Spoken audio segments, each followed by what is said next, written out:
నమస్తే, welcome to BRK. నేను మిరిషి. ఇక తెలంగాణలో రేవంత్ రెడ్డి గారి సుదీర్ఘ పరిపాలనలో 6 గ్యారెంటీల విషయంలో మోసం చేశారని బీఆర్ఎస్ శ్రేణులు అంటున్నారు. అలాగే ఈ మధ్య కాలంలో చూసుకున్నట్టయితే బీఆర్ఎస్ శ్రేణులు బనకచెర్ల ప్రాజెక్టు విషయం గురించి ప్రతి స్కూల్స్ని, ప్రతి కాలేజ్ని సందర్శిస్తున్నారు. మరి చూద్దాం దాని వెనుక ఉన్న రహస్యం ఏంటి, అసలు దాని వెనుక గురించి కాలేజ్ని, స్కూల్స్ని ఎందుకు సందర్శిస్తున్నారు, బనకచెర్ల ప్రాజెక్టు గురించి స్టూడెంట్స్కి ఏ విధంగా గైడెన్స్ ఇస్తున్నారు, అలాగే 6 గ్యారెంటీల విషయంలో కూడా ఎప్పటికప్పుడు ఎందుకు ప్రశ్నిస్తున్నారు. రేవంత్ రెడ్డి గారు అన్ని 6 గ్యారెంటీల విషయంలో హామీలు ఇచ్చిన అన్ని విషయాల్లో కూడా ప్రతి నియోజకవర్గానికి ప్రజల దాకా అందుతున్నాయని అంటున్నారు. లేదు, అవి కేవలం అబద్ధపు ప్రచారాలు మాత్రమే అని చెప్పేసి బీఆర్ఎస్ అంటున్నారు. మరి వీటి గురించి తెలియజేయడానికి మనతో పాటు ఉన్నారు BRS spokes person Naveen Kumar గారు. వారిని అడిగి మిగతా విషయాలు తెలుసుకుందాం. నమస్తే అండి. నమస్తే అండి. ఎలా ఉన్నారు? బాగున్నాం. ఓకే, బనకచెర్ల ప్రాజెక్ట్ విషయం తీసుకున్నట్టయితే మీ పార్టీ అంటే మీ బీఆర్ఎస్ శ్రేణులు కాలేజెస్ కానీ స్కూల్స్ కానీ సందర్శిస్తున్నారు. అసలు ఏంటి దీని వెనుక ఉన్న అర్థం ఏంటి అసలు? ఖచ్చితంగా బనకచెర్ల అనేది ఇది రానున్న రోజుల్లో తెలంగాణ అంటే మాలాంటి భవిష్యత్తు యువకులందరికీ కూడా నీరు అనేది చాలా ఉపయోగం. ఎందుకంటే ఇప్పుడు మేము ప్రతి కాలేజ్ తిరిగి కూడా పిల్లలకు, విద్యార్థులకు చెప్పే విషయం ఒకటే, మన తెలంగాణ రాష్ట్రం పుట్టిందే నీళ్లు, నిధులు, నియామకాలు అనే 3 అంశంతోనే మన రాష్ట్రాన్ని మన గౌరవనీయులు కేసీఆర్ గారు సాధించారు. సో కేసీఆర్ గారు రానున్న రోజుల్లో భవిష్యత్ తరాలకి ఇది అన్యాయం జరుగుతుంది, మళ్ళీ నీళ్ళ కోసం మళ్ళీ కొట్లాడే పరిస్థితి వస్తుందని చెప్పి కేసీఆర్ గారి ఆదేశాల మేరకు మా గెల్లు శ్రీనివాస్ గారి నేతృత్వంలో మా అధ్యక్షులు కొన్ని కరపత్రాలు మేము ప్రింట్ చేసి మళ్ళీ అదే విద్యార్థుల దగ్గర పోయినాం. ఇప్పుడు విద్యార్థులంతా కూడా నాకు తెలిసి ఇప్పుడు బహుశా వాళ్ళంతా కూడా ఇప్పుడు ఇంటర్మీడియట్, డిగ్రీలో ఉన్న వారందరికీ కూడా బహుశా రాష్ట్రం ఏర్పడేటప్పటికి చాలా చిన్న వయసు వాళ్ళది. అంటే నాకు తెలిసి 1 to 3 years ఉండొచ్చు. ఎందుకంటే వాళ్ళకి మనది మొదటి నుంచి ప్రతిదీ ఎక్స్ప్లెయిన్ చేస్తున్నాం. అంటే నేను ప్రతి ఒక్క యువకుడి దగ్గరికి వెళ్ళినప్పుడు కానీ ప్రతి ఒక్క విద్యార్థినికి నేను ఎక్స్ప్లెయిన్ చేసేటప్పుడు చెప్పే ముఖ్య అంశాలు, మనము దేశాన్ని సాధించిన స్వతంత్రులను మనం చూడలేకపోవచ్చు, కానీ మన రాష్ట్రాన్ని సాధించిన వ్యక్తి మన కళ్ళ ముంగటనే ఉన్నారు. నీళ్లు, నిధులు, నియామకాలు ఏవైతే మనం అనుకున్నామో దాన్ని సాధించారు. తెలంగాణ రాష్ట్రం ఏర్పడంగానే మీరు బనకచెర్ల ఘటనకు మనం తీసుకున్నట్టయితే కాళేశ్వరం లాంటి ప్రాజెక్ట్ మనం కట్టినాం, కానీ హనుమతి అది కూడా వృధాగా సముద్రంలో కలిసే నీరే. కానీ మనం అక్కడ ఉన్న ముఖ్యమంత్రి ఆనాడు బీజేపీ గవర్నమెంట్ ఉంటే ఫడ్నవీస్ గారిని ఒప్పించి ఆ వృధా పోయే నీరుని మేము కాళేశ్వరం లాంటి ప్రాజెక్ట్ కట్టి లిఫ్ట్ ఇరిగేషన్ ప్రాజెక్ట్ ద్వారా తెలంగాణ ప్రజలకు మేలు చేకూరుతుందంటే ఖచ్చితంగా అప్పటి నుంచి అక్కడ మీరు ఇక్కడ కట్టొద్దండి మేము, ఎందుకంటే ప్రతిపక్షంలో కాంగ్రెస్ ఉన్నప్పుడు మీరు ఇంకొక ప్లేస్ చూసుకోరంటే మనం కాళేశ్వరం లాంటి ప్రాజెక్ట్ని అన్నారం, సుందిల్ల, మేడిగడ్డ పైన కట్టడం జరిగింది. అంటే వాళ్ళకు కూడా ఇబ్బంది లేకుండా కొన్ని అంశాల మేరకు లోబడి ఒక ఒప్పందానికి వచ్చి తెలంగాణ రాష్ట్రానికి మేలు చేకూరుతుందని చెప్పి మనం ఆ ప్రభుత్వాన్ని మనం రిక్వెస్ట్ చేసుకొని అడిగి అనుమతుల ద్వారా కాళేశ్వరం లాంటి ప్రాజెక్టు. మళ్ళీ బనకచెర్ల విషయానికి వస్తే మళ్ళీ రేవంత్ రెడ్డి నాడు ముఖ్యమంత్రి ఆగమేఘాల మీదుగా ఆ ప్రాజెక్ట్ నిర్మించడానికి చంద్రబాబు నాయుడు కంకణం కట్టుకున్నాడు. ఇక్కడైనా దత్తపుత్రుడు ముఖ్యమంత్రి ఉండు కాబట్టి ఎన్డీఏ ప్రభుత్వంలో కూటమిలో తన ఎంపీలతో కీలక భాగస్వామ్యం ఉండు కాబట్టి తెలంగాణ అనుమతి లేకుండా, ఎందుకంటే నీళ్ళ వాటలో మొదటిగా తెలంగాణ హక్కులను, తెలంగాణకు వచ్చే నీటి వాటని ముందుగా చెప్పాలని బనకచెర్ల ఒక ముఖ్య ఉద్దేశం. తెలంగాణ అనుమతి లేనిది ఎలా కడుతుంది చంద్రబాబు నాయుడు అనేది మా ఏకైక ప్రశ్న మొదటిగా. సో మేము ఏమంటున్నామంటే తెలంగాణ అనుమతులు కేసీఆర్ గారు ఉన్నప్పుడు ఎందుకు జరగలేదు, 10 ఏళ్ల పాటు ఎందుకు ముందు అడుగు వేయలేదు, ఇప్పుడు రేవంత్ రెడ్డి రాగానే ఎందుకు ఆగమేఘాల మీదుగా ప్రాజెక్ట్ కడుతున్నారు? మొదటిగా తెలంగాణ హక్కులు ఏవైతే రావాలో, తెలంగాణకి ఎన్నైతే నీళ్ళు రావాలో అవి వచ్చిన కల్లా ఆంధ్రకు వెళ్ళాలనేది మా ముఖ్య ఉద్దేశం. దానిపైన పోరాటం సాగుతుంది. ప్రతి కాలేజ్ దగ్గరికి వెళ్ళి కూడా ప్రతి విద్యార్థులకు ఇదే చెప్పడం జరుగుతుంది. కాలేజ్ దగ్గరికి వెళ్తున్నారు, సో అన్ని విధాలుగా కూడా ఎక్స్ప్లెయిన్ చేస్తున్నారు. ఖచ్చితంగా. అంటే కేవలం బనకచెర్ల ప్రాజెక్ట్ విషయం గురించే మాట్లాడుతున్నారా, ఇంకా రేవంత్ రెడ్డి గారి గురించి ఇంకేమైనా మాట్లాడే పరిపాలన విధంగా కూడా ప్రతి ఒక్క పిల్లలు కూడా అవగాహన అవుతుంది. ఎందుకంటే గతంలో కేసీఆర్ గారు పరిపాలించిన 10 ఏళ్ళప్పుడు ఎప్పుడు కూడా కరెంటు కొరత అనేది రాష్ట్రంలో ఉండకపోతుండే, మెయిన్గా సిటీ ప్రాంతంకి వచ్చేటప్పటికి. కానీ తిరిగి ఆనాటి రోజులు తెస్తామని ఏవైతే అన్నారు, ఇంద్రమ్మ రోజులు ఏవైతే తెస్తామన్నారో ఖచ్చితంగా అదే జరుగుతుంది కదా. మళ్ళీ 12 గంటల కరెంటు పోవడం, గంటలు కరెంటు పోవడం, మళ్ళీ కరెంటు కొరతలు రావడం, మళ్ళీ ఇప్పుడు తాగునీరుకు కూడా కొంచెం మళ్ళీ మనం ట్యాంకర్లు చూస్తున్నాం. ఇవన్నీ పరిస్థితి కూడా మనం ఈరోజు మళ్ళీ రాష్ట్ర వ్యాప్తంగా కానీ సిటీలో కానీ చూడడం జరుగుతుంది. బీసీ 42 రిజర్వేషన్ తెలంగాణలో ఖచ్చితంగా సక్సెస్ అవుతుంది అంటారా? ఎందుకంటే ఇంకోటి విషయం చూసుకున్నట్టయితే అసెంబ్లీలో దానికి ఆమోదం పొందింది, సెంట్రల్ నుంచి ఇప్పటిదాకా ఎలాంటి నివేదిక లేదు. 42% బీసీ రిజర్వేషన్ గౌరవ రేవంత్ రెడ్డి గారు కామారెడ్డి డిక్లరేషన్ ఫామ్లో చేసిన వ్యాఖ్యలు తెలంగాణలో ఖచ్చితంగా అవుతుంది అంటారా? లేదు, ఖచ్చితంగా ఎక్కడ కూడా కనిపించలేదు. ఎందుకంటే అసెంబ్లీలో పూర్తిగా పూర్తి స్థాయి 42% బీసీలకు మేలు చేకూరుతుందంటే నేను కూడా ఒక బీసీ బిడ్డనే పూర్తి స్థాయిలో హరీష్ రావు గారు తెలపడం జరిగింది. ఏకపక్షంగా మా పార్టీ అంతా కూడా దాన్ని కట్టుబడి ఉన్నామని ఆమోదం చేసి కేంద్రానికి పంపించినాం. మళ్ళీ ఒక 50 సార్లు పోయిండు రేవంత్ రెడ్డి, ఓ 40 సార్లు రేవంత్ రెడ్డిని కలిసిండు. సరే అనుకున్న విధంగా రామచంద్రరావుని బీజేపీ అధ్యక్షుని చేయడంలో సక్సెస్ అయింది. మళ్ళీ 42% బీసీలకు కూడా రిజర్వేషన్ కూడా సాధించడంలో రేవంత్ రెడ్డి గారు ఎందుకు వెనుకబడి ఉన్నారు? రేవంత్ రెడ్డికి నువ్వు ఎట్లయినా దోస్తే వాళ్ళ దాంట్లోనే స్కూల్ చదివినా అని చెప్పినావు కాబట్టి ఖచ్చితంగా బీసీ బిడ్డలు ఉన్నారు మా రాష్ట్రంలో. గతంలో కేసీఆర్ గారు బీసీలకు ఎంతో మేలు చేసిరు. నా ప్రభుత్వానికి కొంచెం మైనస్ అవుతుంది మళ్ళీ, ఎందుకంటే కాంగ్రెస్ అంటేనే బీసీలకు వ్యతిరేక పార్టీ. గతం నుంచి చూసుకున్న రాజశేఖర్ రెడ్డి, రోషయ్య వీళ్ళందరినీ కూడా ఎవరిని చేసినా కూడా ముఖ్యమంత్రులు, కిరణ్ కుమార్ రెడ్డి పీసీసీ అధ్యక్షులుగా కూడా ఎవరిని నియమించినా అగ్రకులాలకే పీట వేయడం జరిగింది తప్ప ఎక్కడ కూడా ఒక బీసీ బిడ్డని ఒక అధికార విధంగా కానివ్వండి, ముఖ్యమంత్రి పదవి ఇవ్వడం కానివ్వండి, పీసీసీ అధ్యక్షుడు ఇవ్వడం కానీ ఎక్కడ లేని దాఖలాలు. కేసీఆర్ గారు ఇచ్చారు కాబట్టి, కేసీఆర్ గారు బీసీల పక్షాన నిలిచారు కాబట్టి, ఎందుకంటే బీసీలకు రిజర్వేషన్ అనే కాకుండా బీసీలలో చేపలు పెంచుకునే వరకు చేప పిల్లలు ఇవ్వడం జరిగింది, గొర్రెలు పెంచుకునే వాళ్ళకి గొర్రెలు ఇవ్వడం జరిగింది. అలాగే చేనేతలకు అక్కడ కూడా చేనేతలకు సిరిసిల్ల నియోజకవర్గంలో రామన్నగారు మీద ఎంతమంది వాళ్ళ చావులు ఆపడం జరిగింది. ఇలా బీసీగా ఎంతమంది ఉన్నారో అంతమంది కూడా లబ్ధి చేకూరింది. అలాగే మంత్రివర్గంలో బీసీలు ఉండే వివిధ కార్పొరేషన్ల చైర్మన్లకు బీసీలకు ఇచ్చినాం. వివిధ కార్పొరేటర్లకు కానివ్వండి, జెడ్పీటీసీలు కానివ్వండి, సర్పంచ్లను చేయడంలో కేసీఆర్ గారు కీలక పాత్ర తీసుకొని గతంలో వారు ఒక ప్రెస్ మీట్లో పెట్టి కూడా తెలపడం జరిగింది.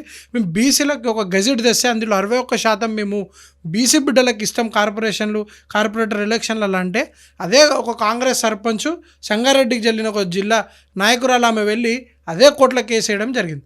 మళ్ళీ వీళ్ళెక్కడ బీసీల మీద ప్రేమ చూపించాడు? ఇప్పుడు చిత్తశుద్ధి ఉండాలి కదా, పార్లమెంట్లో ఆమోదం పొందిది. సరే 8 ఎంపీలు ఉన్నారు కదా, ఇక్కడ బీజేపీకి కూడా చిత్తశుద్ధి ఉండాలి కదా. మేము బీసీలకు పెద్దపీట వేసేటప్పుడు మీరు బీసీ ముఖ్యమంత్రిని చేస్తారన్నప్పుడు ఇప్పుడు ఇలా రామచంద్రరావు గారిని తెచ్చి మళ్ళీ మీరు అధికారంలో కూర్చోబెట్టారు, మీ పార్టీ అధ్యక్షుని చేసారు. మళ్ళీ ఎక్కడుంది బీసీల మీద ప్రేమ? బీసీలు లేరా బీజేపీలో? బీసీ నాయకత్వం కరువైందా? మళ్ళీ గతంలో కూడా కేసీఆర్ గారు దళితుడిని ముఖ్యమంత్రిని చేస్తామని చెప్పేసి కూడా ఒక హామీ ఇచ్చారు. మరి ఆ విషయం గురించి మేము మాట్లాడు దీని మీద ఖచ్చితంగా కొత్త రాష్ట్రం ఏర్పడింది, చైతన్యవంతులే. ఎందుకంటే మా పార్టీలో చాలామంది కూడా దళిత బిడ్డలు ఉండే. సార్ మీ నాయకత్వంలోనే మీరు సాధించిన రాష్ట్రానికి మీరే ముఖ్యమంత్రి కావాలన్నారు. 5 ఏళ్ళు పరిపాలించడం. కేసీఆర్ గారు తిరిగి మళ్ళీ ఎన్నికలకు పోయేటప్పుడు నా నాయకత్వంలో తిరిగి నేనే ముఖ్యమంత్రి అవుతా అనే బాజాప్తా పోతే అదే ఓట్లు వేసిరు, అదే దళిత బిడ్డలు, అదే బీసీ బిడ్డలు, బలుగు బరిగిన వాళ్ళు గల బిడ్డలందరూ కూడా ఓట్లేసి ఎన్నుకున్నారు కదా. కేసీఆర్ గారు 62 సీట్లతో గెలిస్తే తర్వాత ఎన్నికైనప్పుడు 88 సీట్లతో వచ్చారు మెజారిటీతో. అంటే ప్రతి ఒక్కరు ఆమోదిస్తేనే కదా వారు తిరిగి ముఖ్యమంత్రి అయ్యారు. ఒకవేళ వారికి ఆ విషయం నచ్చకపోయి ఉంటే వారిని రెండోసారికి ఓడిపిస్తుండే కదా. కానీ ఆ ప్రజలందరూ కూడా లేదు కేసీఆర్ గారి నాయకత్వంలోనే రాష్ట్రం బాగుపడుతుందని తిరిగి వారికి అధికారం ఇవ్వడం జరిగింది. ఎంతమంది న్యాయం చేశారు? దళిత బంధు చేసిందే కేసీఆర్ గారు చేశారు కదా. కొప్పుల ఈశ్వర్ గారు ఎవరు? చాలామంది దళిత బిడ్డలు ఉన్నారు. చాలామంది ఇప్పుడు మీకు సుమన్ గారు ఎమ్మెల్యే చేసిరు, ప్రభుత్వ విప్పు చేసిరు. అలాగే ఎర్రల శ్రీనివాస్ గారు ఉన్నారు, వారు కూడా SC ST కమిషన్ చైర్మన్ చేయడం జరిగింది. చాలా మంది ఇచ్చారు. కొప్పుల ఈశ్వర్ గారు ఇవ్వడం జరిగింది. ఇంకా చాలా మంది ఉన్నారండి, చెప్పుకుంటూ పోతే చాలా మంది ఉన్నారు. ఇప్పుడున్న కాంగ్రెస్ గవర్నమెంట్ లో 4 మంత్రి పదవులు కేటాయించడం జరిగింది దళిత బిడ్డల నుంచి. మరి గతంలో కేసీఆర్ గారు ఎంతమందికి ఇచ్చారు? డబ్బు ఉన్నది కాబట్టి కాంగ్రెస్లో ఎస్సీ బిడ్డలైనా, బీసీ బిడ్డలైనా, రెడ్ల బిడ్డలైనా కూడా డబ్బు ఉన్న వాళ్ళకే ప్రాధాన్యత. అంటే వివేక్ తప్ప ఇంకొక దళిత బిడ్డ లేడా? మందిల్ శామిల్స్ అడిగారు కదా, ఇంకా చాలా మంది ఎమ్మెల్యేలు అడిగారు కదా, మన వాళ్ళకి ఎందుకు ఇవ్వలే?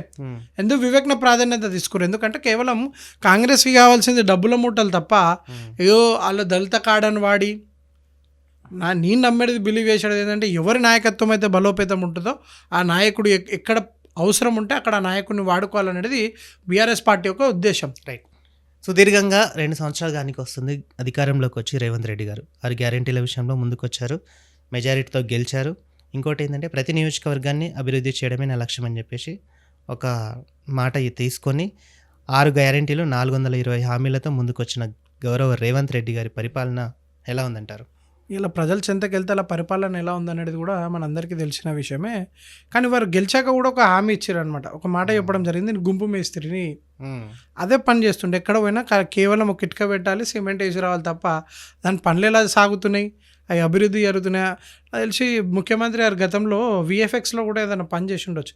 ఇంటిగ్రేటెడ్ స్కూల్స్ అంటే ఇంటర్నేషనల్ విధంగా మేము తీర్చిదిద్దాం ఇంటిగ్రేటెడ్ స్కూల్, బీసీ బిడ్డలు, ఎస్సీ బిడ్డలు, నా సోదరులు అందరూ కూడా అలా చదువుకోవాలని అంటారు తప్ప ఆ రేంజ్లో విఎఫ్ఎక్స్ చేస్తున్నారు తప్ప పరోక్షంగా కానీ ప్రత్యక్షంగా కానీ ఫీల్డ్ మీద ఎలాంటి వర్క్ జరుగుతుంది మళ్ళీ ఎంత ఎన్నింటికి ఇంటిగ్రేటెడ్ స్కూల్ కట్టిరు? మా అంటే ఇంకా మీరు ఉండేది 3 సంవత్సరాలు. అప్పటి వరకు ఒక్క స్కూల్ అన్న, కేవలం ఒక్క స్కూల్ అన్న పూర్తవుతా అని కూడా నేను ముఖ్యమంత్రి గారిని అడుగుతున్నా. ఒక్క స్కూల్ అన్న నిర్మించండి. మీ పరిపాలన ఇవాళ 6 గ్యారెంటీలు అని చెప్పి గద్దెనెక్కిరు, ఒక్క హామీ కూడా నెరవేర్చలేదు. ఎందుకు నెరవేర్చలేదు? రైతు బంధు, రైతు భరోసా ఇస్తలేరా? రైతు రుణమాఫీ కాలేదా? 500 బోనస్ ఇవ్వలేదా? వెళ్దామండి, ఏ రైతుల దగ్గరికి వెళ్తే మనకు తెలుస్తుంది. ఫీల్డ్ మీద వెళ్తే రేవంత్ రెడ్డి గారిని గన్మ్యాన్లని ప్రభుత్వాన్ని ఇడిచి ఒక కొడంగల్ నియోజకవర్గం ఒక ఎమ్మెల్యే కొడంగల్ కన్నా పోదామని గతంలో పలు సందర్భాలలో చెప్పడం జరిగింది. ఇప్పటికైనా వారు ఛాలెంజ్ యాక్సెప్ట్ చేస్తే వాళ్ళు ఇచ్చిన హామీలు నిజంగా నెరవేరుస్తారంటే రేవంత్ రెడ్డి గారిని కొడంగల్ రాజీనామా చేయమనండి, మా నాయకుడు సిరిసిల్లలో చేస్తాడు, పోటీకి పోదాం, ప్రజలే తెలుస్తారు కదా మీరు ఇచ్చిన 6 గ్యారెంటీల పైన. లేదా దమ్ముంటే స్థానిక సంస్థ ఎలక్షన్లు పెట్టండి, జిహెచ్ఎంసీ ఎలక్షన్లు పెట్టండి.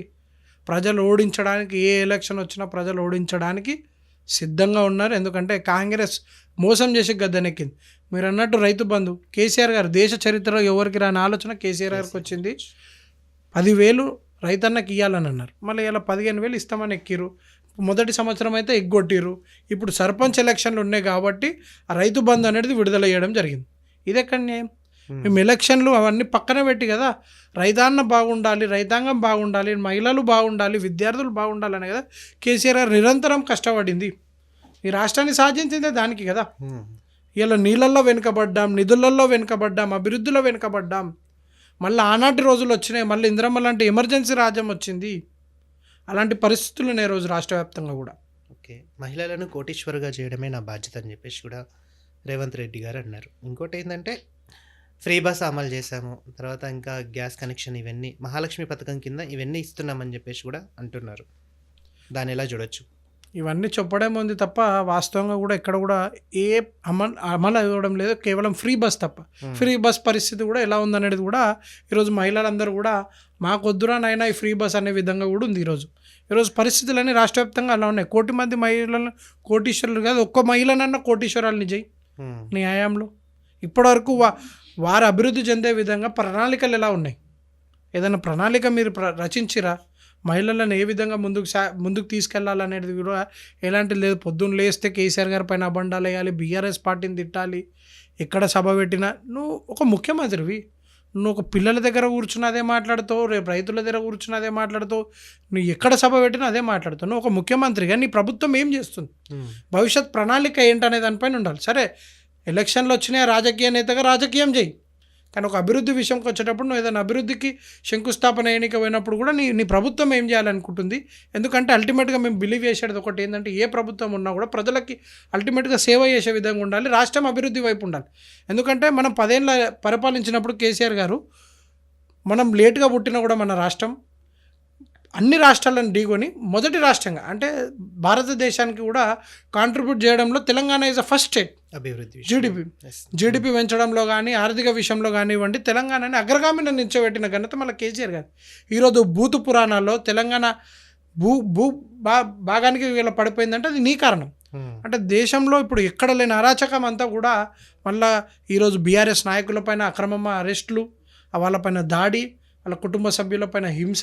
ఎందుకంటే పూర్తిగా మొన్న కూడా ఏదో ఒక మా న్యూస్ అనే ఏదో చిల్లర న్యూస్ ఛానల్ వంశీ అనే వ్యక్తి నడుపుతున్నాడు, కేటీఆర్ పైన నేరుగా బండాలి. అంటే ఇప్పుడు మీడియా అంటే స్వేచ్ఛ ఉంది ఖచ్చితంగా, కానీ మీరు ఒక బొమ్మను తెచ్చి కేటీఆర్ గారు బొమ్మను తెచ్చి వీళ్ళకేదో సంబంధాలు ఉన్నాయని చెప్తే మా బీఆర్ఎస్వి నాయకులు, మా గెల్లు శ్రీనివాస్ యాదవ్ గారు దానిపైన కొద్దిగా నిరసన తెలియజేస్తే మా విద్యార్థి విభాగం నాయకులను తీసుకుపోయి 10 రోజుల పాటు హింస పెట్టిరు.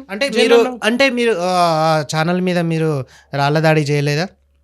చేసాం ఖచ్చితంగా. మా నాయకుడు అన్నప్పుడు ఖచ్చితంగా ఒక ఆంధ్ర ఛానల్ వచ్చి ఇక్కడ పెట్టుబడిదారులుగా చంద్రబాబు నాయుడు నడిపే తొత్తులుగా వ్యక్తిగతమైన విమర్శ కాదు, రాజకీయంగా విమర్శ చేయండి. కేటీఆర్ గారి పరిపాలన పైన విమర్శ చేయండి. 10 ఏళ్ళు వారు ఐటీ శాఖ మంత్రిగా చేసిరు, మున్సిపల్ శాఖ మంత్రిగా చేసిరు, దానిపైన విమర్శ చేయండి తప్ప వ్యక్తిగత జీవితం పైన కాదు. దమ్ముంటే రాజకీయంగా ఎదుర్కోండి. రాజకీయంగా ఎదుర్కొనే దమ్ము లేక ఇలాంటి చిల్లర న్యూస్లకు కొన్ని ఫండింగ్ చేసి మీరు ఈరోజు కేటీఆర్ గారి పైన విమర్శ చేయాలనుకున్న దాన్ని కానీ మేము ఒక అదే బీఆర్ఎస్వి విద్యార్థిగా మాకు మా నాయకుడు అన్నప్పుడు ఖచ్చితంగా ఆక్రోశం అనేది వస్తుంది కాబట్టి ఖచ్చితంగా మేము చూపించడం జరిగింది తప్ప దాని విధంగా మాకు 5 మంది బీఆర్ఎస్వి నాయకులని పెట్టి జైల్లో పెట్టి అలా చిత్రహింసలకు గురి చేయడం జరిగింది. కానీ ఈ చిత్రహింసలకు కూడా భయపడేది లేదు రేవంత్ రెడ్డి గారు. ఇలాంటి చిల్లర మళ్ళీ వేషాలు వేస్తే ఇలాంటి దాడులు కొనసాగుతూనే ఉంటాయి. ఎందుకంటే మా పార్టీయే ఈ కేసులకి ఉడుదులకి కొట్లాడి తెచ్చుకున్న రాష్ట్రమే తెలంగాణ రాష్ట్రం కాబట్టి తెలంగాణ రాష్ట్రంలో ఉన్న బిడ్డలకు ఎవరికి కూడా భయం అనేది ఉండదని కూడా మేము ఈ విషయంగా తెలియజేస్తాం. రైట్. స్థానిక సంస్థల ఎన్నికల్లో రేవంత్ రెడ్డి గారి కాంగ్రెస్ గవర్నమెంట్ ముందంజలో ఉండి ఖచ్చితంగా గెలుస్తాము అని చెప్పేసి అంటున్నారు. బీఆర్ఎస్ పార్టీ లేదు, ఆల్రెడీ ఎమ్మెల్యేల విషయంలో మోసపోయారు, ఎంపీల విషయంలో మోసపోయారు. ఇప్పుడు స్థానిక సంస్థల ఎన్నికల్లో కూడా మేమే ముందంజలో ఉన్నాము, ఇప్పుడు ఎలక్షన్స్ పెట్టినా కూడా బీఆర్ఎస్ పార్టీ మళ్ళీ గ్రామాల స్థాయిలో కానీ మండల స్థాయిలో కానీ లీడ్లో ఉంటుందని చెప్పేసి కూడా అంటున్నారు. అంటే ఎంత కాన్ఫిడెంట్తో చెప్తున్నారు అసలు? 100% 100% ఎక్కడ ఎలక్షన్లు జరిగినా కూడా మళ్ళీ తిరిగి గులాబీ జెండానే ఎగరబోతుంది రాష్ట్ర వ్యాప్తంగా. ముఖ్యమంత్రి 2 సందర్భాల్లో 2 మాటలు చెప్పింది. అంటే నన్ను జైల్లో వేసినప్పుడు డిటెంషన్ సెల్లో నాకు లైట్లో అన్నీ ఆన్ పెట్టి నన్ను పండబెట్టడం జరిగింది. అంటే నాకు నిద్రపోనీలో అంత చిత్రహింస పెట్టడం జరిగింది. తిరిగి ఆ రోజులు రాబోతున్నాయి వల్ల ముఖ్యమంత్రికి బయట ఉన్నా కూడా.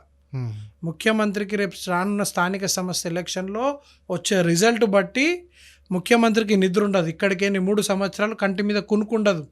అదే రాబోతుంది. రానున్న రోజుల్లో కంటి మీద నిద్ర ఉండదు. మొన్న అన్నాడు బీఆర్ఎస్ నాయకులు పెట్రోల్ పోసుకొని తలిగబెట్టుకోవాలి కేటీఆర్ గారు, కేసీఆర్ గారు. అంటే రానున్న ఎలక్షన్లు 3 సంవత్సరాల తర్వాత మళ్ళీ మా కేసీఆర్ గారు ముఖ్యమంత్రి అయినప్పుడు అదే పెట్రోల్ పోసుకొని తలిగబెట్టుకోవడానికి కూడా రేవంత్ రెడ్డి సిద్ధంగా ఉండాలని కూడా తెలియజేస్తున్నాం. ఇప్పుడున్న మంత్రుల పరిపాలన ఎలా ఉంది అంటే నియోజకవర్గం గురించి కూడా వాళ్ళు చిత్తశుద్ధిగా పనిచేస్తున్నాము, అన్ని గ్యారెంటీల విషయంలో కూడా ప్రజల దాకా తీసుకెళ్తున్నాము, అటు ఇందిరమ్మ ఇళ్ళ విషయంలో కానీ ఇంకా ఇచ్చిన హామీల విషయంలో కానీ మేము అభివృద్ధి చేస్తున్నామని చెప్పేసి కూడా మంత్రులు అంటున్నారు, ఎమ్మెల్యేలు అంటున్నారు. ఇలా మంత్రులు నియోజకవర్గం తిరిగే పరిస్థితి లేదు. ప్రతి ఒక్కరు 6 గ్యారెంటీలు ప్రశ్నించడం జరుగుతుంది, 420 హామీలు కూడా అడగడం జరుగుతుంది. కేవలం మంత్రులు సెక్రటేరియట్కి పరిమితమై కమిషన్ల రాజ్యం నడుస్తుంది. ఇది నేనన్న మాట కాదు కదా, స్వయంగా మన మంత్రివర్గులు కొండ సురేఖ గారే అన్నారు. అందరు మంత్రులు కమిషన్ తీసుకుంటారు, మేము మాత్రం నేను కమిషన్ తీసుకోను. 20% కమిషన్ తీసుకుంటూ న్యూస్ ఛానళ్ళలో ప్రతి న్యూస్ ఛానళ్ళలో బిట్లుగా రావడం జరిగింది కదా. మంత్రివర్గం చాలా బాగుపడుతున్నారు. ఎందుకంటే వచ్చే కమిషన్ల బట్టి ఈరోజు ప్రతి ఒక్క కాంట్రాక్టర్ ఇబ్బంది పడుతున్నాడు, ప్రతి ఒక్క సర్పంచ్ పని చేసుకోమని ఇబ్బంది పడుతున్నారు. రానున్న రోజుల్లో ఈ కమిషన్ల రాజ్యం అనేది గతంలో చూసినాం, మళ్ళీ తిరిగి పునరుద్ధరించుకుంది అనమాట. ఈ కమిషన్ల విషయంలో కూడా అనేది కూడా తెలియజేస్తున్నాం. నియోజకవర్గ అభివృద్ధికి వస్తే ఎక్కడ ఏ ఎమ్మెల్యే ఎక్కడ అభివృద్ధి చేసిండు, ఎక్కడ ఇందిరమ్మ ఇల్లులు ఇస్తారు? కేవలం ఎందుకు ఒక్క నియోజకవర్గానికి 3,500 చొప్పున పంచుతున్నామని చెప్పేసి కూడా గౌరవ పొంగిలేటి శ్రీనివాసరెడ్డి గారు వ్యక్తం చేశారు. పైగా ఆల్రెడీ కొంతమందికి కూడా అనౌన్స్ చేశారు, ఇస్తున్నారు కూడా గ్రామ స్థాయిలో. మీరు ఇంకా ఎందుకు వారి మీద బురద జల్లే ప్రయత్నం చేస్తున్నారని చెప్పేసి కూడా కాంగ్రెస్ నాయకులు అంటున్నారు. సరే, అసెంబ్లీలో పెట్టండి, చర్చకు వస్తారు. మా నాయకులు వస్తాడు, ఎక్కడ ఇచ్చారు 3,500 ఇల్లులు, ఏ గ్రామంలో ఇచ్చారు, మళ్ళీ ఏ నియోజకవర్గంలో ఇచ్చారు, వెళ్దాం. ఏ నియోజకవర్గంలో ఏ మంత్రి ఇచ్చిండు, ఏ కాంగ్రెస్ ఎమ్మెల్యే ఇచ్చిండో కూడా తెలుద్దాం. ఎందుకంటే గతంలో మేము 1,00,000 డబుల్ బెడ్రూమ్ ఇల్లు కడతామంటే బట్టి విక్రమార్క గారు వచ్చారు, లేదు మీరు కట్టలేరంటే అప్పుడు తలసాని శ్రీనివాస్ యాదవ్ గారు మంత్రిగా ఉంటే తీసుకెళ్ళి చూపించారు 1,00,000 ఇల్లులు. వాళ్ళు రండి, ఇప్పుడు ఇందిరమ్మ ఇల్లుల పైన కూడా చర్చ చేద్దాం, గ్రామ స్థాయిలో పోదాం. ఇలా గ్రామాలలో పోతే గ్రామాలలో ఉరికించగొట్టే పరిస్థితి చూస్తున్నాం మనం. కలెక్టర్లను కానివ్వండి, వాళ్ళందరినీ కూడా ప్రజలందరూ తిరగబడే రోజు వస్తుంది. ఎందుకంటే తెలంగాణ గడ్డ మీద పౌరుషం గట్ల బిడ్డలు ఉంటారంటారు. ఖచ్చితంగా వీళ్ళని ఈరోజు ఉరికించే పరిస్థితి కనిపిస్తుంది. ముఖ్యమంత్రి కొడంగల్ నియోజకవర్గం పోలేకపోతున్నాడు. ఇలా జూబ్లీహిల్స్లో క్యాండిడేట్ దొరుకుతలేడు వాళ్ళకి. అలాంటి పరిస్థితులు ఉన్నారు వాళ్ళు. ఓకే, వన్ డే బ్యాక్ చూసుకున్నట్టయితే గౌరవ కేసీఆర్ గారి కిట్టును మళ్ళీ మీరు మహిళలకు ఇవ్వడం జరిగింది. ఒక చిత్రంలో, ఒక వీడియో రూపంలో మేము చూసాము. అంటే మళ్ళీ దాన్ని ఎందుకు మళ్ళీ తీసి దాన్ని స్టార్ట్ చేశారు అసలు మీరు? స్టార్ట్ చేయడం అంటే అది గతంలో అది ప్రభుత్వంలో ఒక భాగస్వామ్యం. అంటే కేసీఆర్ గారు తెచ్చిన ఒక పథకం, అది ఒక మంచి పథకం. ఎందుకంటే నాకొద్దురో ప్రభుత్వ హాస్పిటల్ అని ఆనాడు పాడుకుంటుండే అనమాట ఒక పాట. సో హరీష్ రావు గారు హెల్త్ మినిస్టర్గా ఉన్నప్పుడు కానివ్వండి, అందరూ కూడా గర్భిణీ స్త్రీలందరికీ కూడా ప్రసవం అనేది కూడా ప్రభుత్వ హాస్పిటల్లో జరగాలి, ప్రభుత్వ హాస్పిటల్ పైన నమ్మకం కలగాలని చెప్పి ప్రసవం అక్కడ జరిగి అది అయిన వెంటనే బిడ్డ పుడితే కూడా కేసీఆర్ కిట్ అది గిఫ్ట్ స్మైల్ కింద ఇచ్చినామన్నమాట. యాక్చువల్లీ అది మంచి బిడ్డలకు భవిష్యత్తు ఉండాలని చెప్పి మనం ఏదైతే చిన్నప్పుడు ఏదైతే వాడతామో జాన్సన్ బేబీ అవన్నీ కూడా ఖర్చుల మందం ప్రభుత్వమే సాయం చేయాలి, అందరూ కూడా ప్రభుత్వ హాస్పిటల్కి రావాలని కూడా వారు ఒక మంచి ఆలోచనతో కేసీఆర్ గారి కిట్ ప్రారంభించడం జరిగింది. కేవలం మళ్ళీ కేసీఆర్ అనే పదం ఉంది కాబట్టి అది ఈరోజు దాన్ని క్లోజ్ చేయడం జరిగింది. కానీ దానివల్ల ఇబ్బంది పడేది ఎవరు? ప్రజలు కదా. ఎందుకంటే సామాన్య ప్రజలు అఫోర్డ్ చేయలేరు కొంతమంది. ఎందుకంటే మనం ఇచ్చేది కూడా బ్రాండెడ్. ఎందుకంటే ఒక డాక్టర్ ఒక పాడ్కాస్ట్లో తెలియజేస్తూ కూడా ఆమె క్షుణ్ణంగా పరిశీలించడం జరిగిందంట. అంటే అందులో జాన్సన్ బేబీ సోప్ కానివ్వండి, ఏవైతే ప్రీమియం ప్రోడక్ట్స్ ఉన్నాయో అవన్నీ కూడా కేసీఆర్ గారి కిట్లో ఉండడం జరిగింది. అసలు మేము అనుకున్నాం వీళ్ళు ఇస్తారా ప్రభుత్వం అంటే కూడా డోకాబాజా ఉంటుంది కాబట్టి వీళ్ళంతా జెన్యున్గా ఇస్తారా అని అనుకొని వాళ్ళంతా దాన్ని క్షుణ్ణంగా ప్రక్షాళించినప్పుడు కూడా లేదు, ఇదంతా చాలా బాగుంది, అద్భుతమైన ప్రోడక్ట్. ఒక కిట్ వాల్యూ వచ్చేసే 5,000 రూపీస్. కేసీఆర్ గారి కిట్ వచ్చేసే 5,000 రూపీస్. సో మనం ఏ విధంగా హాస్పిటల్ని అభివృద్ధి చేయడం జరిగింది. వరంగల్లో ఒక జైలుని గులగొట్టి కూడా మనం 1000 పత్రికల హాస్పిటల్ కడదామని దానికి శంకుస్థాపన చేసి దాన్ని 70-80% మనం పూర్తి చేయడం కూడా జరిగింది.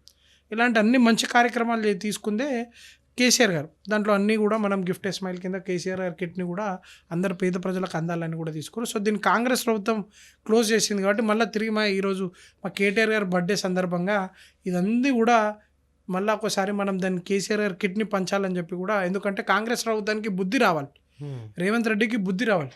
కేసీఆర్ గారి పైన కోపం ఉంటే మీరు రాజకీయంగా పోరాడండి, ప్రజలకు వచ్చే మేలుని. కానీ ఇప్పుడు ఆరోగ్యశ్రీ ఉంది, రాజశేఖర రెడ్డి గారు ప్రారంభించారు, కానీ మేము కంటిన్యూ చేస్తున్నాం కదా.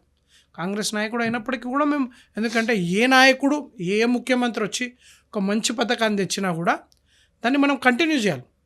ఎందుకంటే పార్టీలు అనేది మారుతూ ఉంటాయి, ప్రభుత్వం అనేది మారుతుంటాయి, కానీ వ్యవస్థ అనేది పరమతం. వ్యవస్థ ఎక్కడికి పోదు. వ్యవస్థ అనేది ఒక ఐఏఎస్ ఐపీఎస్ 5 టర్మ్ల ఉద్యోగం ఉండదు, వాళ్ళు ఉన్న జీవితాంతం ఉంటుంది. కాబట్టి వ్యవస్థ అనేది పర్మనెంట్. ముఖ్యమంత్రులు మారొచ్చు, కానీ ఆ పథకాలన్నీ కూడా నడిపించే బాధ్యత ప్రభుత్వానికి ఉండాలి.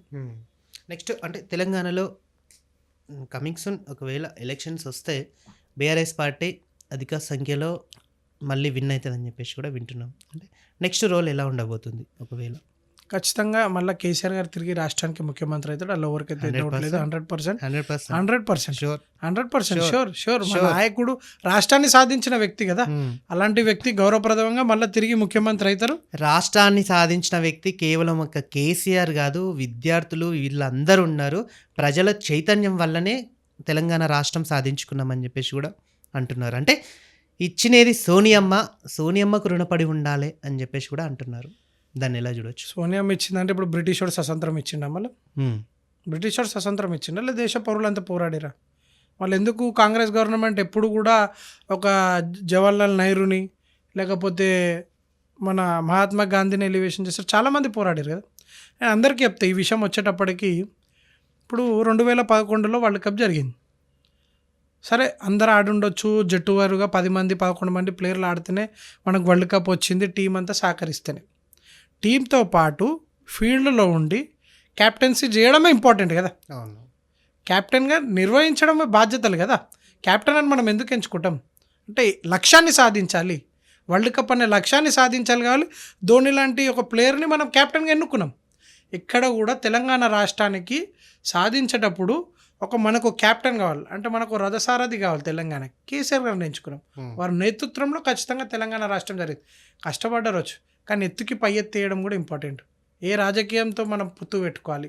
ఎందుకంటే కేవలం మనం రోడ్లపైన ఓట్లాడితే ఏ రాష్ట్రం రాలేదు. 33 పార్టీలని దేశవ్యాప్తంగా ఏకం చేసి సంతకాలు చేసి అటు పార్లమెంట్లో ఇక్కడ అసెంబ్లీలో పోరాడితే వచ్చింది తెలంగాణ రాష్ట్రం. అందరు బలిదానాలు ఉన్నాయి, కానీ నడిపించేది ఆ రథసారథి, రథాన్ని నడిపించేది ఎంతో ముఖ్యమో ఇక్కడ కూడా ఈ జట్టుని నేను ఒక ఎగ్జాంపుల్గా చెప్పాలంటే ఒక క్రికెట్ జట్టును ఒక కెప్టెన్ ఎట్లా నడుపుతాడో ఈ 4 కోట్ల తెలంగాణ ప్రజలను నడిపించడానికి కేసీఆర్ గారు వచ్చారు. కేసీఆర్ గారి సారథ్యంలో తెలంగాణ రాష్ట్రం వచ్చింది. తెలంగాణకు జాతిపిత ఖచ్చితంగా కేసీఆర్ గారే. సో నెక్స్ట్ కమింగ్ సూన్ ఎలక్షన్స్లో కూడా 100కు 100 సీట్లు, 100 పైన సీట్లు ఖచ్చితంగా బీఆర్ఎస్ పార్టీ అధికారంలోకి వస్తుంది. తిరిగి మళ్ళీ కేసీఆర్ గారే ముఖ్యమంత్రి అవుతారు. సరే, ఓకే.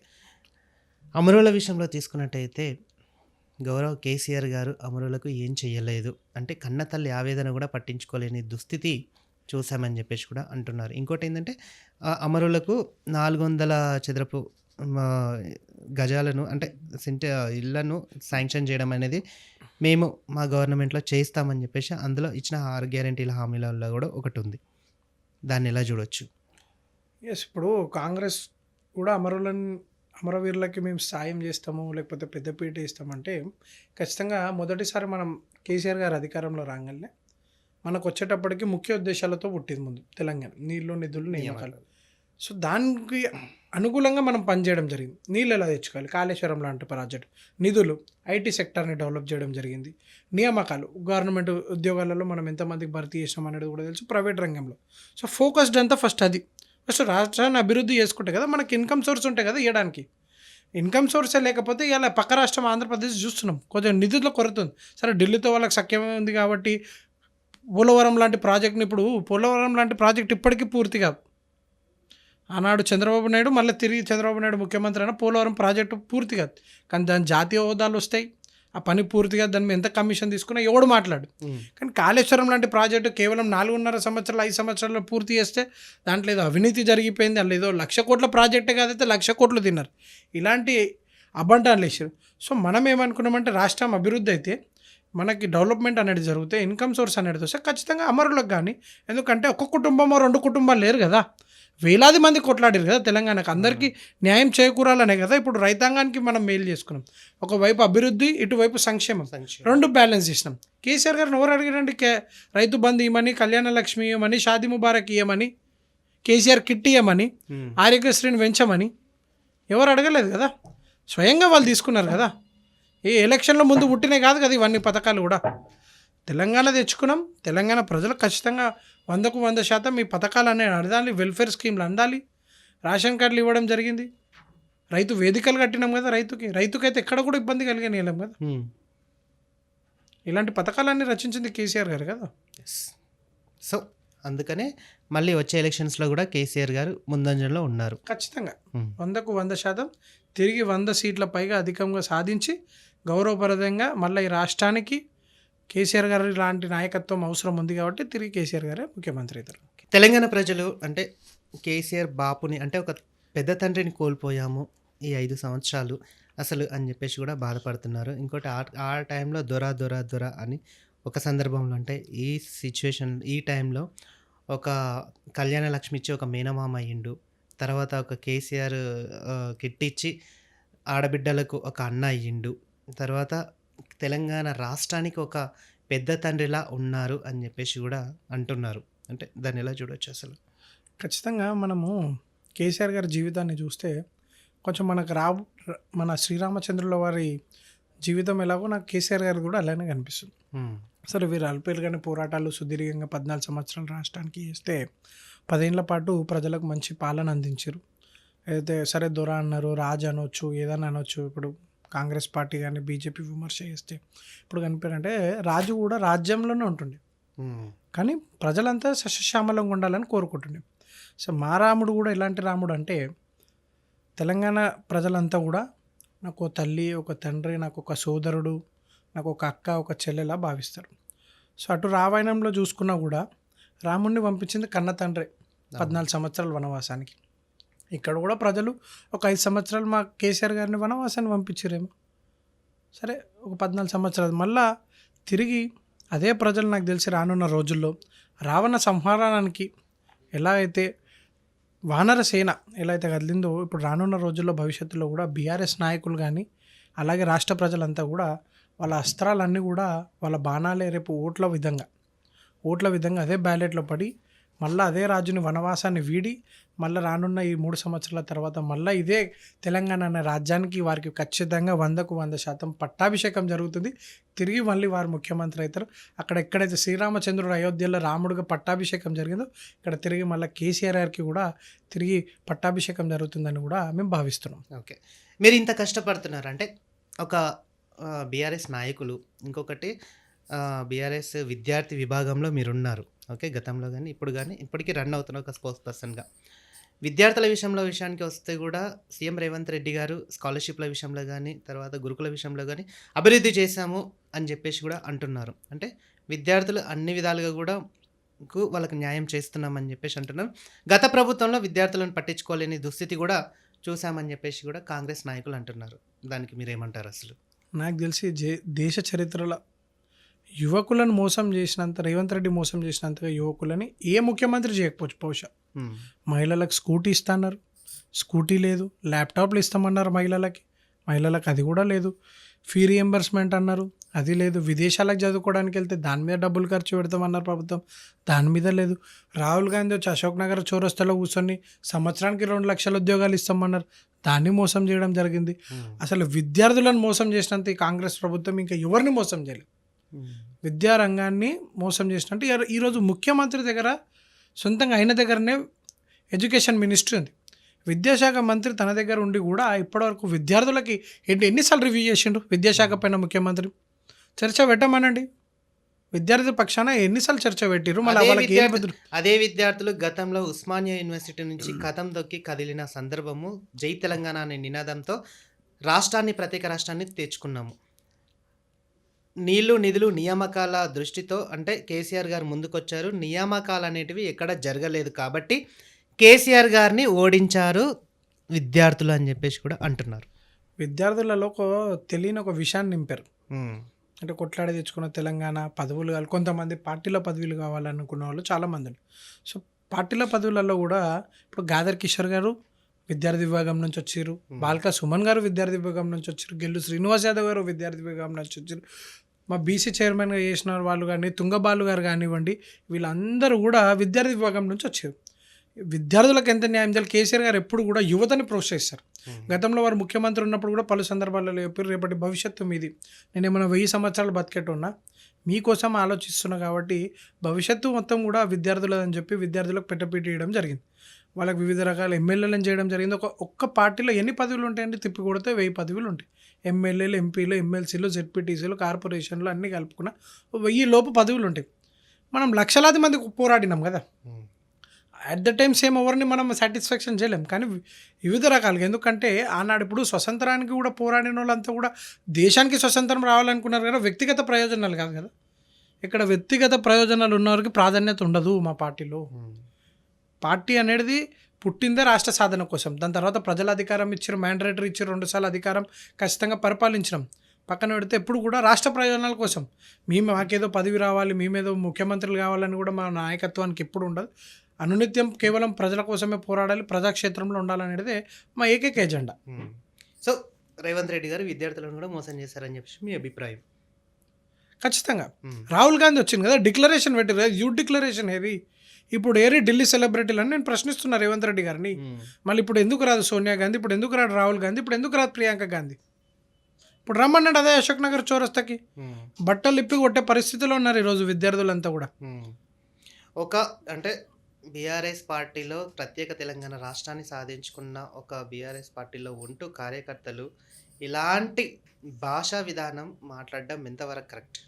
ఇలాంటి ఖచ్చితంగా ఈట్కి జవాబు పత్తర్సే దేనా అంటారు.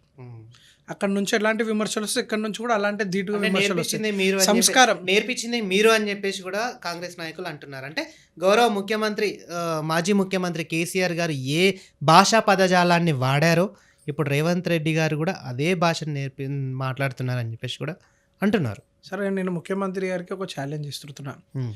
కేసీఆర్ గారు రాజకీయ విమర్శల తప్పుడు రాజకీయ సభలో వాడిన తప్ప అలాంటి దురుసు భాష ప్రభుత్వ ఏదైతే కార్యక్రమం ఉందో ఎప్పుడు కూడా అలాంటి దుర్భాషలు వాడలేదు. రమ్మనండి రేవంత్ రెడ్డి గారిని. రేవంత్ రెడ్డి గారు ఎక్కడ పోయినా దుర్భాషలే. అది ప్రభుత్వ కార్యం కావచ్చు, అది రాజకీయ వేదిక కావచ్చు, అది సెక్రటేరియట్ కావచ్చు, అది ఇంకో చోట కావచ్చు, ఎక్కడైనా కానీ అదే భాష, అదే తిట్టుడు. కేసీఆర్ని తిడితే ఏమొస్తుంది? నువ్వు ప్రభుత్వంలో ఉన్నావు, ఖచ్చితంగా నువ్వు ఒక రాష్ట్రానికి ముఖ్యమంత్రిగా పరిపాలించు. అలాంటి భాషను వాడు. నీ ప్రభుత్వం ఏం చేస్తుందో చెప్పు ప్రజలకి. రేపు భవిష్యత్ తరాలకు ప్రజలకి మీరు ఎలాంటి భరోసా ఇవ్వాలనుకుంటున్నారు దానిపైన చర్చ పెట్టండి తప్ప ఇంతసేపు బీఆర్ఎస్ నాయకులు ఈ అక్రమం చేసిరు, కేసీఆర్ ఇది చేసిండు, కేసీఆర్ అలా తిట్టిండు, అది కాదు కదా. మీరు ముఖ్యమంత్రిగా ఉన్నప్పుడు ఖచ్చితంగా రాజకీయ సభల్లో రాజకీయం చేయండి, కానీ ప్రభుత్వ విషయానికి వచ్చేటప్పుడు ప్రభుత్వం నడిపేది నేర్చుకోండి. అందుకే ఒక జెడ్పీటీసీ నాయకుని తెచ్చి ముఖ్యమంత్రి పదవిలో కూర్చోబెడితే ఇలానే ఉంటుంది. అనుభవం లేని వ్యక్తిని తెచ్చి డబ్బులు మూతలు మూసేవారు, పక్క రాష్ట్రం ఉన్న ముఖ్యమంత్రి చెప్పులు మోసేవారిని తెచ్చి ఈరోజు రాష్ట్రానికి ముఖ్యమంత్రిని చేస్తే ఇలాగ వస్తుంది. నెక్స్ట్ బీఆర్ఎస్ పార్టీ ఒకవేళ అత్యధిక మెజారిటీతో అధికారంలోకి వస్తే నవీన్ కుమార్ గారి పాత్ర ఏంటి? పార్టీకి కష్టపడడం మాకు తెలుసు. అదంతా మా అధినాయకత్వం చేలో ఉంటుంది. ప్రభుత్వంలో ఏర్పడడమే మా ముఖ్య ఉద్దేశం. నాటి మా పని తిరిగి కేసీఆర్ గారిని ముఖ్యమంత్రిని చేయడం. పార్టీ ఎలాంటి బాధ్యత ఇవ్వకపోయినా కూడా ఖచ్చితంగా పార్టీ కోసం పనిచేస్తాం, పార్టీ నాయకత్వానికి పనిచేస్తాం. నాయకత్వం మా దగ్గర సత్తా ఉందంటే ఖచ్చితంగా మాకు పార్టీ ఏదో ఒక పొజిషన్ ఇస్తుందని కూడా భావిస్తాం. రైట్. ఇప్పుడు ర్యాపిడ్ ఫైర్ క్వశ్చన్స్ కొన్ని అడుగుతాను. అంటే ఇప్పుడున్న మంత్రుల పరిపాలన తీరు ఎలా ఉంది? కమిషన్ల పరిపాలన, మంత్రి సీతక్క, కమిషన్ల పరిపాలన, అలాగే ఇసుక మాఫియా. కొండా సురేఖ గారు అత్యుత్తంగా మాట్లాడడం అనమాట. అనవసరమైన నిందలు ఆమె పైన వేసుకో. పొంగులేటి శ్రీనివాస్ గారు బాంబులేటి శ్రీనివాస్ ఏంటి కదా.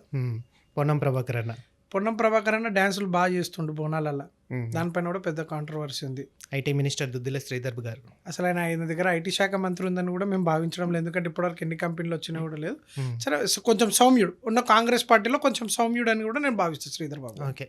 గౌరవ ముఖ్యమంత్రి రేవంత్ రెడ్డి గారు ముఖ్యమంత్రి కోసం ఊసరవల్లి రంగులు ఎలా మారుస్తారో రేవంత్ రెడ్డి గారు ఒక్కొక్క సభకు ఒక్కొక్కలాగా వారు మారుతూ ఉంటారనమాట. అద్దంకి దయాకర్ అన్న ఒక మంచి నాయకుడు అని భావిస్తాం. కానీ కొన్నిసార్లు విమర్శలు అనేది కొన్నిసార్లు పాకిస్తాన్ని ప్రేమిస్తున్నాను మాట్లాడతారు. కొంచెం అది చూసుకొని మాట్లాడాల్సిందిగా కోరుతున్నాం. విజయశాంతి గారు పదవి వచ్చింది, ఇప్పుడు ఎక్కడ ఉన్నారో పోస్టర్లు వేయాల్సి వస్తుంది అనుకుంటా నాకు తెలిసినమాట. ఓకే. ఎమ్మెల్సీ మిస్సింగ్ అని. Okay, right.